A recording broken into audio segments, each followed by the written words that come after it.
Salve, gente!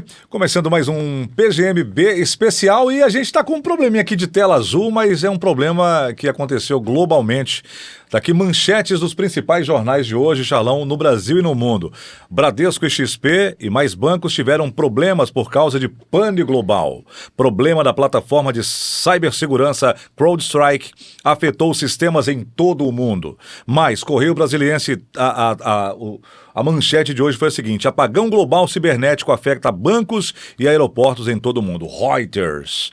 Apagão virtual global afeta voos, bancos, telecomunicações e mídia. Problemas foram relatados em 5 continentes.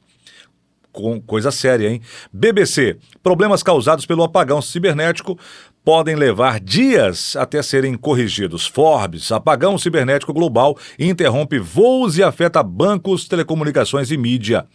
Bem, mas nós não vamos ficar falando aqui sobre esse problema. A gente convidou uma pessoa que conhece um pouco mais que a gente, um pouco mais, eu quero dizer bastante, muito mais que a gente, que é o nosso querido convidado de hoje. Boas-vindas aí ao nosso querido Iago Oliveira. Deixa no vácuo. Deixa, parceiro, pega na mão. Como, velho? É o segundo, Marcelo, você não está mais só, Marcelo. Mais um que me deixou no vácuo aqui, Marcelo. Rapaz. É o segundo, o seu segundo, Seu parabéns. segundo, obrigado. Vai Depois eu complementar. pego Claro, eu sou o segundo para não ficar no vácuo, né? Claro. Acontece nas melhores famílias. Bem, mas vamos direto ao assunto, Iago. O mundo hoje acordou com esse problema, né? Muita gente foi impactada aí, chegou no banco, viu lá a tela azul. O meu amigo Aécio foi no Bradesco e não estava funcionando.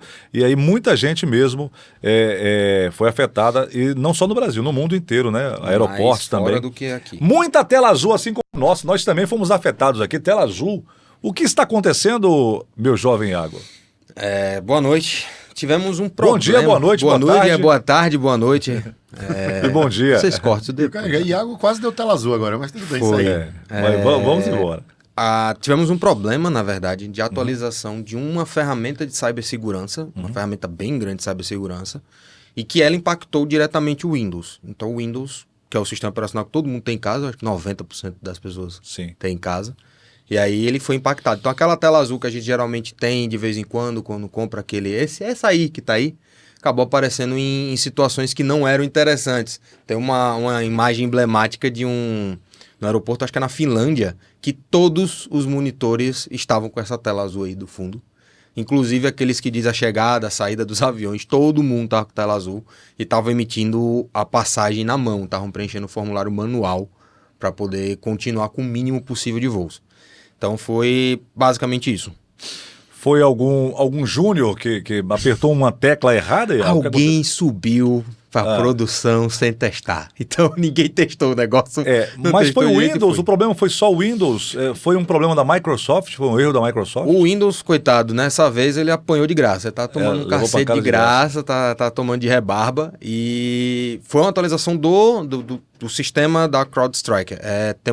Ele tem uma gama de produtos voltados para cibersegurança. Então ele tem Como se fosse um antivírus? É mais que grosso isso. modo, né? Ele tem um antivírus Sim. ali, tem um antivírus muito interessante ali no meio, que usa IA desde antes, tem toda uma conexão com nuvem, faz análise. O Avast, inclusive, copiou ele depois de 2013 ali, teve um avanço, ele é muito poderoso nesse sentido. Você pode comprar um produto da CrowdStrike, você pode chegar, tem 5 dispositivos, ele tem a versão mais baratinha, entre aspas, que é $500 do ano, mas tem essa possibilidade. Ele é uma gama, então o principal produto dele chama-se Falcon. Sim. E esse Falcon, ele comanda tudo da infraestrutura de uma empresa. Então ele analisa pendrive que entra na ponta lá na máquina que está vendendo o ticket do aeroporto, até o servidor que está dentro de um data center a -5 em algum lugar. Ele comanda. A Microsoft, inclusive, usa ele dentro do Azure, que é o ambiente de nuvem da Microsoft. Sim. É Linux, o Azure nasceu Linux, ele tem muita coisa de Linux, mas todas as máquinas que são servidas até então, que são servidas com Windows Server, tem o sistema do CrowdStrike no meio, o Falcon. E foi esse Falcon que deu BO. Inclusive, o governo americano recentemente fez um contrato, né, com a CrowdStrike para fornecer cibersegurança também para os sistemas mais críticos do governo. Fizeram até há pouco tempo um ensaio para conter problemas. Aí a pergunta, as empresas que foram afetadas, Iago, com essa atualização aí, com esse patch aí defeituoso, que alguém subiu ou não, e vamos falar um pouquinho mais para frente, elas poderiam ter feito alguma coisa para mitigar, Charles, Lindo. o problema, né, o impacto aí para os usuários finais, né? Não tinha muito o que se fazer. Redundância? Poderia, se tivesse backup. Eu acho que seria o fundamental. As pessoas não fazem backup. É um erro que uma parte das pessoas não fazem. Mas como as atualizações do Falcon, eles são feitos via nuvem, então eles vêm pela internet de forma automática, não é uma escolha do usuário atualizar. Ele já vem. É lindo, né? Ele simplesmente atualiza, porque eles se confiam um bocado, mas ele tem eles precisam disso com agilidade. Então, quando bateu, todo mundo recebeu de imediato. Então, não tinha o que se fazer. Se você usa o sistema deles, ele já tem tudo isso planejado justamente para chegar o mais rápido possível uma solução, uma atualização de um novo vírus ou de um novo backdoor, de um novo processo de invasão. Então, eles já tentam fazer isso de uma forma muito eficiente.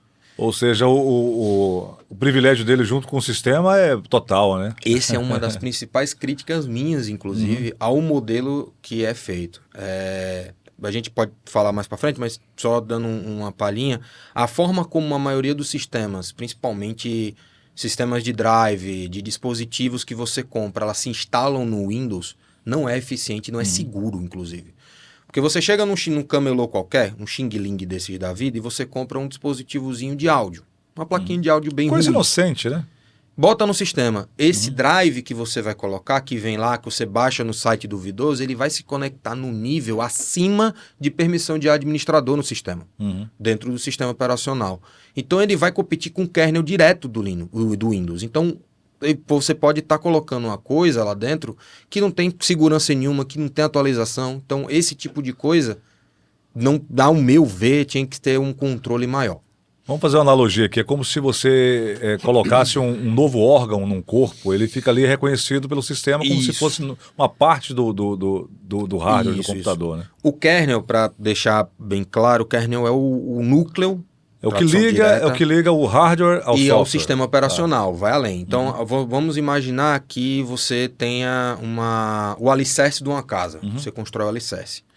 Aquele alicerce ele tem que se comunicar com o chão para poder evitar que infiltrações ocorram, para poder evitar que a vibração do solo, que é comum, acabe prejudicando a sua casa. Então, a conexão entre as paredes, aquilo que você vê, a conexão com o solo... é o kernel da coisa, o alicerce do sistema operacional ali.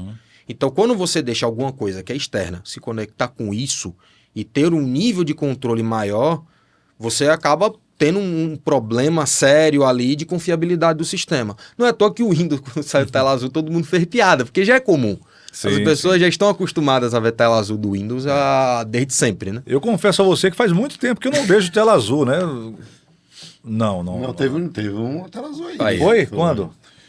Há algum tempo atrás, né? Você estava preocupado, eu acho que foi uma só, né? É verdade, teve. Então, acho que uns 2 meses. Depois da atualização de um plugin de áudio. Tá vendo? Deixa eu fazer uma pergunta de ignorante, né? Pô, gente, mais uma, né? Que eu tô fazendo um monte de pergunta de ignorante aqui. Na verdade, assim, o que me traz uma reflexão é o seguinte. Veja, uma empresa desse tamanho, que eu nem faço ideia, mas deve ser empresa de BI, né? Uma empresa de segurança de BI. Vocês profissionais de TI estão ali à frente e tal, e essa empresa está ali, né? É o ignorante falando, mas cria um botão, né? Faça isso, e pressionando vocês a criarem essas ferramentas de determinado sistema. Sim, e a segurança? Porque uma empresa desse tamanho, acontece uma coisa que, quando você começa a explicar, me parece simples, né? Como essas empresas, em geral, né, tratam a segurança do sistema? Dão a mesma importância? Dão. O que é que acontece nesses casos que a gente tem, por exemplo, uma subida de atualização que alguém fez caquinha e subiu um negócio que não foi plenamente testado. Toda empresa, por definição, tem que dar lucro, certo? Então existem pessoas, diretores, executivos que têm estratégias e etc. e dão prazos que às vezes não são possíveis dentro de seguindo os protocolos que eles têm dentro. Então você escolhe, beleza, você entra numa situação em que eu tenho velocidade ou qualidade. Então você acaba pesando a questão da qualidade para entregar com mais velocidade.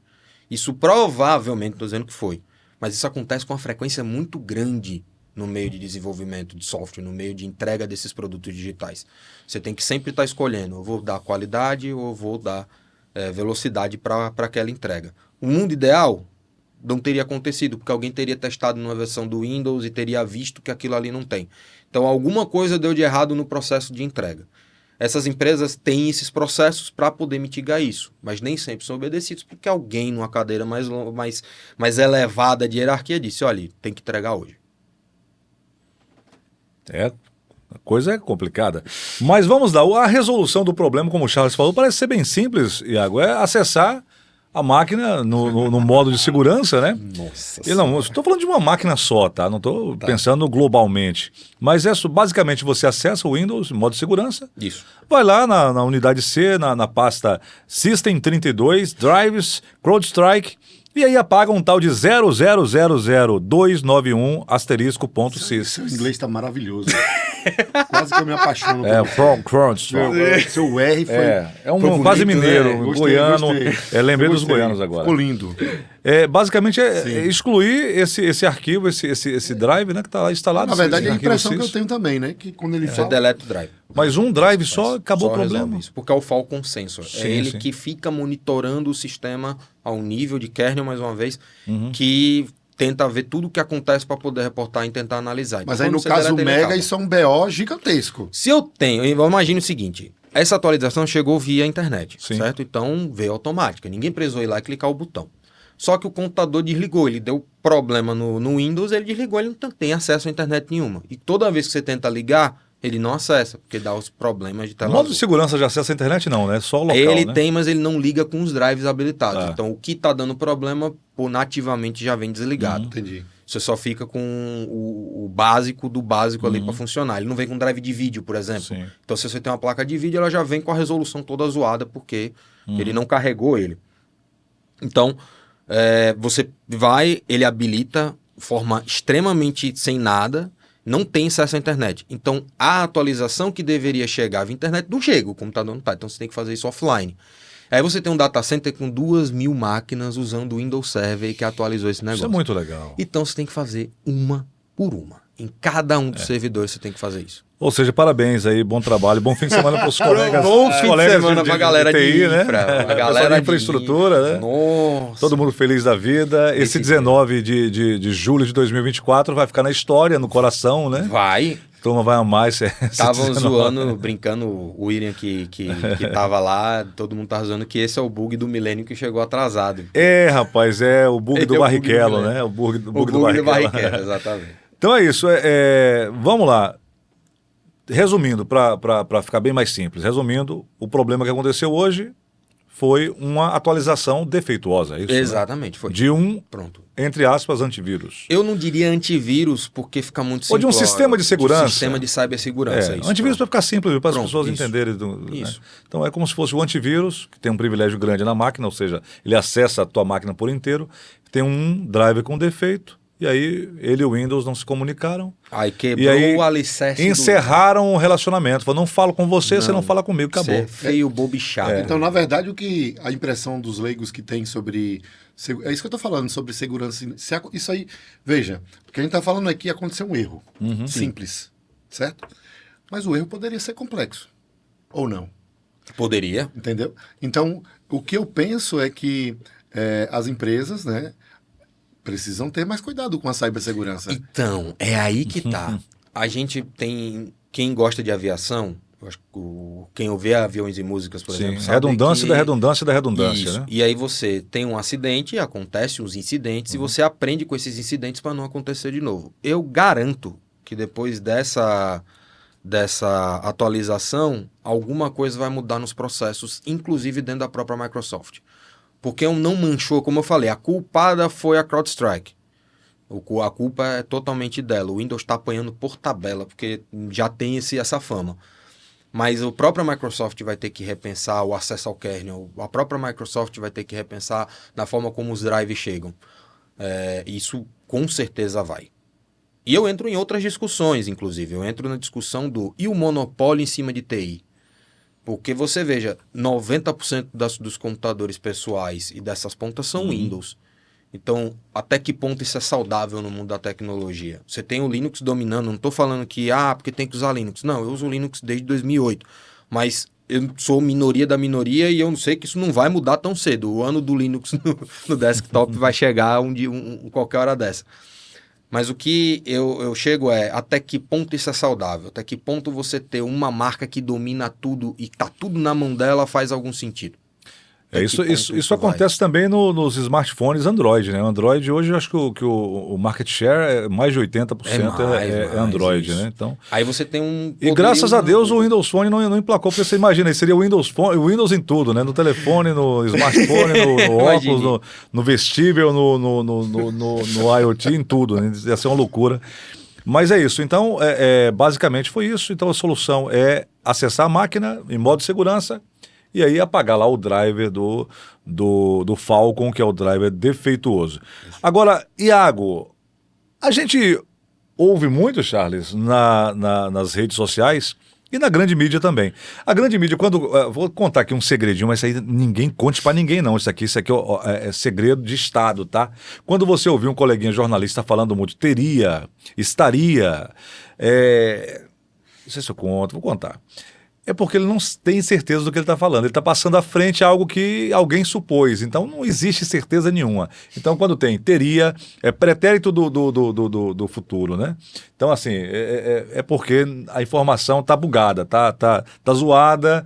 Então, esquece, ignore, porque não é uma informação. É um informe, tá? Não tem apuração, não tem nada. Teria, estaria, então esquece. Quando você ouvir essa conjugação dessa forma, esquece, não é informação, tá? Porque a gente ouviu muito hoje, o pessoal preocupado, vai ser o teste do grande reset e tal. O Mundo Depois de Nós seria um filme preditivo, meu jovem Iago Oliveira? Isso não faz o menor sentido. Não faz? Porque, veja, a CrowdStrike ela foi uma empresa fundada por um ex-FBI. Ele trabalhava no FBI. Então ela nasceu lá em 2016. Deixa eu fazer uma provocação para você. Essa empresa CrowdStrike, ela seria o relativo americano para o Kaspersky, porque o Kaspersky, o Eugene Kaspersky, é ex-agente da KGB. Seria, pronto. Aí você tem o ex-agente do FBI, seria o George Kurtz, eu não sei se é o CEO atual, não sei se foi o fundador. Eu acho que não foi, não. Mas então seria a CrowdStrike seria o relativo da Kaspersky. Inclusive a Kaspersky saiu dos Estados Unidos, né? Foi. Mas é outra história, outra conversa. Vamos lá. O Mundo Depois de Nós. É um filme preditivo, Charles. Opa. Não é. Não é? O que é que tem? Caramba. E eu preferia que fosse um apocalipse zumbi. Então, seria maravilhoso. Eu acho, eu brinco e tô começando a brincar menos com isso, com o apocalipse. Ele deixa de ser o medo e passa a ser uma esperança. Passa a ser uma vontade. Sou inspirado naquele personagem que entra com um taco de beisebol. Qual é o nome dele? Aquele, como é o nome? Eu não sei, não assisti ainda. Eu tô esperando terminar. Negan. Isso. Eu estou esperando terminar o Walking Dead para começar a assistir, mas então aí você termina. Não vai assistir nunca. É porque termina e começam as ramificações dos personagens. Spin-off em cima de spin-off. Diz que é eterno. E quando é dinheiro. Como diz o outro, é um loop infinito, né? É um loop infinito. Então você tem uma empresa que trabalhou, ela começou em 2011, falei 2016, mas é 2011, e ela tem clientes no mundo inteiro, o governo americano, como você citou logo no início do programa, você tem governo, você tem Sony, você tem American Airlines, você tem United, enfim. Então, essa empresa estava crescendo de braçada na Bolsa Americana. Na Nasdaq você tinha ela como uma crescente violenta, tem gráficos dela que são de nego ter uma crise de choro ali, de tão emocionante que era. E você vê uma empresa cometer um erro crasso desse, correndo o risco de perder bilhões de contratos. Perdeu 14% logo no início do pregão. Pronto, já deu BO, já estourou. Então, tipo, você sabe o que é você perder 14% do seu valuation em simplesmente um erro só. E essas empresas que têm contratos multibilionários, como é que ela vai crescer? Isso é um tiro no pé, num nível estratosférico. Uma empresa que tinha tudo para entrar como uma big tech, para competir para crescer ao nível, não competir com porque o nível é negócio, mas Alphabet, isso de ter um rendimento muito grande. Então, Nvidia agora, né? Nvidia tá no topo agora. Então, poxa, ela podia ter crescido a um ponto desse e você deu um erro crasso desse. Não era. E não foi um ataque cybercriminoso, não foi um ataque de internet. Então, não. Essa era a próxima pergunta, você já adiantou. Então, tem muita gente falando, cara, é um erro tão absurdo, só pode ter sido um ataque. Eles sofreram um ataque. Inclusive, o George Kurtz, ele é o CEO, né, da CrowdStrike, ele fez uma postagem no X, ex-Twitter, também X, né? Depende de como você queira pronunciar. Ele diz que na qual ele está afirmando, né, que não foi um ataque de segurança e foi um problema. E aí ele deu uma cutucada na Microsoft, né? Ele disse que foi um problema que afeta especificamente sistema Windows e poupa máquinas com macOS e também com Linux. Ele ainda mencionou, né, que não se tratou de um incidente de segurança. Já a Microsoft rebateu isso aí com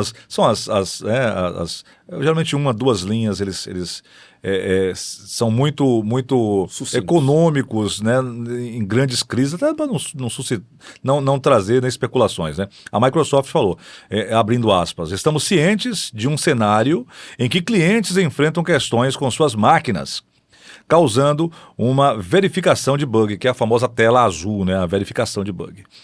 Devido a uma atualização recente da CrowdStrike. Recomendamos que os clientes sigam as instruções fornecidas pela CrowdStrike. E tem aqui. Aí um devolveu para um, falou que foi um, outro falou não. Porque um falou, não, só aconteceu com eles. O Linux está tudo certo, o macOS tudo certo também. Porque eles não têm acesso tão fácil ao kernel, principalmente do Mac. Tá. O Linux, ele é um kernel aberto, né? Ele não ele é um código open source, ele é código aberto. Então, qualquer um pode ir lá e subir um PR, um pull request, inserir código dele dentro do kernel Linux. Qualquer um pode olhar o kernel Linux, isso não acontece no Windows, e muito menos no Mac. E o Mac é extremamente fechado, né? A Apple é extremamente fechado com essas coisas. Mas por isso o Linux não deveria ser mais sucinto a esse tipo de falha? Então, qualquer um pode... Mas qualquer um pode validar. Isso aqui tá. é o legal. Então você tanto faz a parte de inserção de código, mas você também tem essas mesmas de pessoas correção, olhando, né, o que está acontecendo. Então você não sobe um código malicioso tão fácil assim no kernel do Linux. Você não faz uma cagada tão fácil assim. Do ponto de vista da Microsoft, ela abriu o protocolo de Kyoto. Kyoto resolva. E aí ela botou para a CrowdStrike resolver, porque era que estava dando problema. Sim. Para não meu ver, a CrowdStrike tentou ganhar tempo. Sim. Jogou para o Windows para dizer, olha, vamos deixar a Microsoft, que é grande, tentar resolver, e eu fico aqui tentando resolver do meu lado, deixa ela segurar, ela consegue aguentar o impacto enquanto eu estou correndo atrás de uma correção. Só que a correção não deu para ser entregue pela internet, aí foi um problema que ela teve. Então não dá para você dizer que foi uma questão de ataque, porque assim que deu, todo mundo caiu, obviamente, foi um processo de encascata, todo mundo que recebeu a atualização caiu, mas não houve um roubo de dados. Sim. Foi fácil, chegou a solução, ela não é simples de se aplicar, mas a solução chegou fácil, deletar um arquivo. Então se fosse uma coisa realmente que visando uma quebra um dia depois de amanhã, um ataque desse, um 2012.3, já teve tantos fins de mundo desse, não seria eficiente. Então, o fim do mundo foi adiado.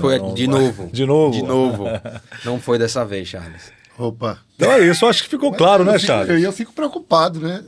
Porque, rapaz, eu queria mesmo era que o mundo tivesse aqueles hackers de filme. Porque o